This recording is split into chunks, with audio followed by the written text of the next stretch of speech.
kaldero.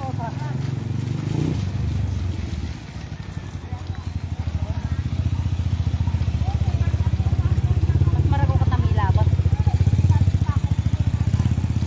Babagal ngayon eh. Kanina mabilis. Eh, wag lang po ulan uli. Pag umulan na naman, Akala ko nga kanina, pati primo araw ako doon sa amin, doon sa may ilog, doon sa tabi. Ano yung lumalagas? Plus, nagigapan naman ako, nakaigalang ako, hindi pa kami pinagkakatok. Mapaw na rin sa design. mga kamaster, nandito tayo sa saging sa may pulo. Lagi naman binabaha to, ayan o. Doon sa may... Tignan nyo naman, ayun, nagbabangka na yung ano, para makapunta doon sa bahay nila. Namili lang siya ng pagkain. Lampas tao po yan, pababa kasi yan eh. Malalim po yan, lampas tao yan ete. Walang pataw. Oh, lampas tao po yan, ano? Oo, sa nilipat pa rin sa ilaw. Sa lalo, dito.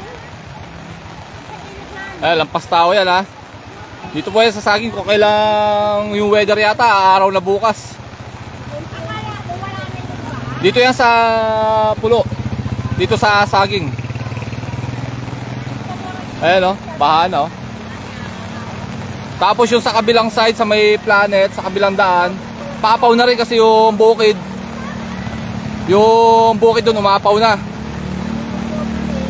Sinafety na natin motor natin kasi naglalakad lang tayo. Kaya tignan mo siya oh. Ayan oh. Update lang tayo ng konti. Dito yan sa saging.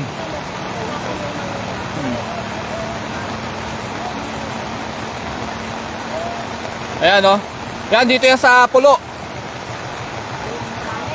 Malalim to, lampas tao po yan. Yung ito mo, may naglalakad doon. Ay, may dalawang naglalakad oh. Hanggang dibdib nila oh.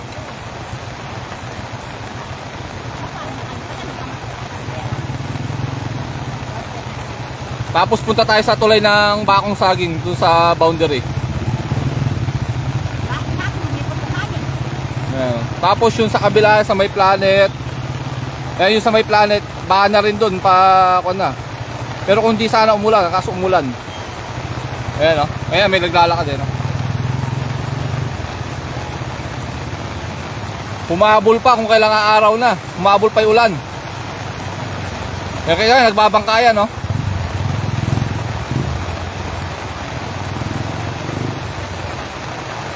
May takbo